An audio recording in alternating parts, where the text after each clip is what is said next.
Welcome to the DX Today podcast, your daily deep dive into the AI ecosystem. I'm Chris, and joining me as always is Laura.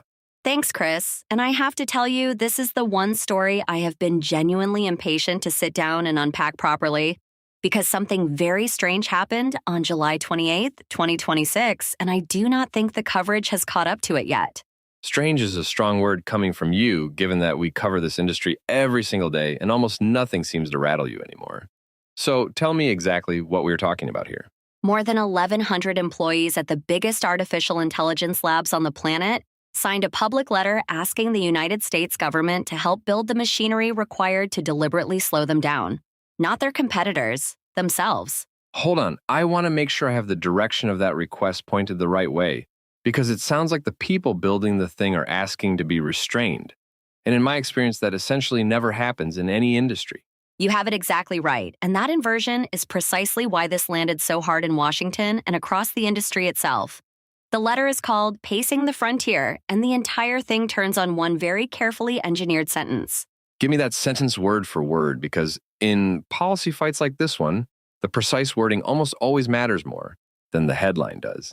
And I suspect every single clause in there was argued over for weeks. Here it is. They request that the United States government support an international effort to develop the technical and governance tools needed to deliberately pace the frontier of automated AI development. Every word in that sentence is load-bearing. I want to slow down on the phrase automated AI development, because that is doing an enormous amount of work. And I do not think most people who read the headline actually caught what it is pointing at. You found the wall that holds the roof up. They are not worried about chatbots getting chattier or image generators getting prettier. They are worried about the moment when AI systems take over meaningful parts of designing, training, and improving their own successors. That is recursive self-improvement, which has been a thought experiment in this field for roughly 20 years. So what convinced this particular group of very serious people that it stopped being hypothetical and started being a scheduling problem? Their own build logs, honestly. Anthropic published research on June 4th of 2026 saying that as of May of 2026, more than 80% of the code merged into its own codebase was written by Claude, up from low single digits before Claude Code launched in early 2025. All right, tell me who actually put their name on this. Because 1,100 is a big number, but the composition of that list matters far more to me than the raw count possibly could. The composition is the entire story. Dario Amodei, the chief executive of Anthropic, signed it. So did Jakub Pachaki, the chief scientist at OpenAI, and Mark Chen, its chief research officer. These are not anonymous researchers venting on a message board. What strikes me is that those companies are locked in an absolutely brutal commercial fight with one another right now, competing for the same researchers and the same customers. So seeing their senior scientists aligned on anything is remarkable in itself. And then it escalated in a way I genuinely did not expect. Within hours of publication, OpenAI and Anthropic each endorsed the statement not as a collection of individual employees, but formally as companies in their own corporate names. That is the part I would not have predicted. Employees signing something is one thing, and companies have historically tolerated that. A company putting its institutional weight behind a call to pace its own industry is another matter entirely. OpenAI, I said it believes AI acceleration may be so high that the world will need to pace the rate of AI advancement, and offered to contribute to work led by the United States government alongside other labs in the open source community. Here's where I need you to be very precise with me, because the coverage I have read is genuinely sloppy on this point. Are these people asking for a pause right now, today, on frontier development? No, and that distinction is the single most misunderstood thing about this entire letter. They are not asking anyone to stop. They are asking governments to build the option to stop in advance before the moment anyone would need it. Then explain the obvious objection to me, which is why any of these labs needs the government involved at all. If Anthropic genuinely wants the option to slow down, nothing on Earth stops Anthropic from slowing down tomorrow morning. Because unilateral restraint is functionally just losing. If one lab stops and the other four keep running, the one that stopped hands over its lead and receives absolutely nothing in safety terms in return because the frontier moves anyway. That is a textbook coordination problem. And coordination problems do not solve themselves through good intentions. Somebody with actual convening and enforcement power has to hold the ring, which is presumably why Washington is the addressee on this letter. Right, and the timing is not remotely accidental. It landed 4 days before a hard deadline created by the executive order on advanced AI innovation and security that President Trump signed on June 2nd of 2026. I remember that order, but not the deadline mechanics, so walk me through what is actually due, who inside the government is on the hook to deliver it, and whether it resembles what the signatories are asking for.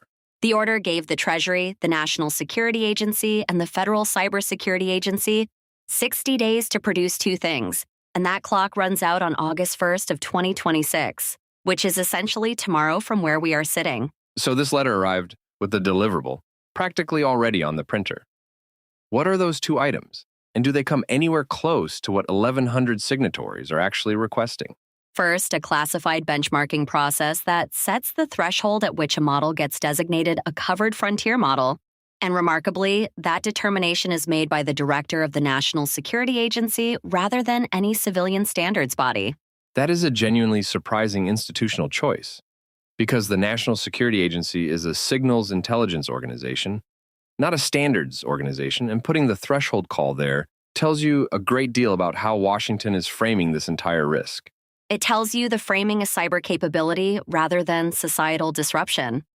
The second deliverable is a voluntary framework letting developers ask the government whether a model they are currently building falls under that covered designation. Voluntary is carrying an enormous amount of weight in that sentence, and I want to know what a developer actually gets or gives up by participating, because otherwise, we are describing a very expensively produced suggestion box. If a model is covered, the developer gives the government access for up to 30 days before releasing it to other trusted partners. And the developer helps select who those trusted partners are going to be. Which is a completely different animal from what this letter requests. They want something international, coordinated, and aimed at the pace of development itself, rather than at the security properties of any one individual model. Correct. And to be blunt about it, no jurisdiction anywhere on Earth currently has that machinery. They are asking Washington to convene the construction of something that does not exist today and has never existed at any point. So let us get concrete about the engineering, because I think this is exactly where the whole idea either survives or falls apart.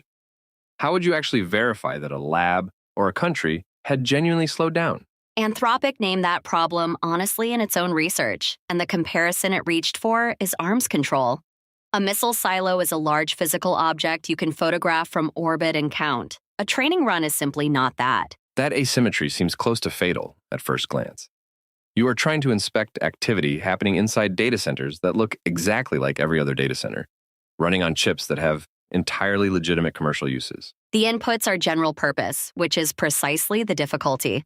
And there is no seismograph for recursive self-improvement the way there is for an underground nuclear test, so the detection primitives themselves have to be invented from scratch. Then there are the governance questions sitting on top of the technical ones, and they are not small either.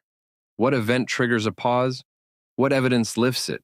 And crucially, who on earth gets to adjudicate the dispute? Nobody has answered any of those three questions, and Anthropic conceded that Cold War arms control regimes, the closest historical analog anyone can point to, took literally decades of patient negotiation to construct and verify. I want to give the critics real airtime here, because a letter signed by chief executives asking to be regulated has an obvious and rather uncomfortable second reading that we should not simply wave past. The sharpest version of the critique is regulatory capture. Incumbents who already possess frontier models benefit enormously from any regime that raises the cost and the complexity of reaching that same frontier for everybody coming up behind them. There's also a geopolitical objection that I think is by far the hardest one to answer, which is that a pacing regime binding only American labs is not really a safety measure in any meaningful sense. It is a unilateral handicap, and the coverage framed that asymmetry very starkly. American insiders are asking Washington for a brake pedal, while Beijing is quite openly building the accelerator and has shown no interest in the conversation. So how do the signatories answer that? Because if they do not have a real answer, then this entire proposal collapses into an extremely well-intentioned way of losing a technology race to somebody else. Their answer is embedded in the sentence itself. That is why the word international is in there, and why Anthropic specified it would slow only if other frontier developers did precisely the same thing in a verifiable way. Verifiable is doing an enormous amount of work in that answer. And we just spent several minutes establishing that nobody currently knows how to make anything here verifiable, which feels like a fairly serious circularity problem. It absolutely is circular, and I do not think the letter escapes it.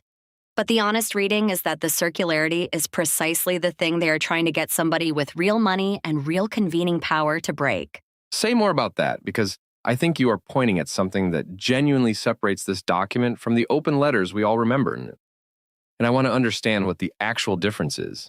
The earlier letters asked for an outcome, which was stop for 6 months. This one asks for a capability, which is build the measurement and verification infrastructure. One is a moral appeal, and the other is a research agenda. And a research agenda is something a government can actually fund, staff, and put on a schedule, whereas a moral appeal is something a government can nod at politely and then quietly ignore forever without consequence. Precisely. And the immediate test arrives with that framework due tomorrow. It will be the first American document to put a working definition of a covered frontier model on paper and describe how the government gets pre-release access.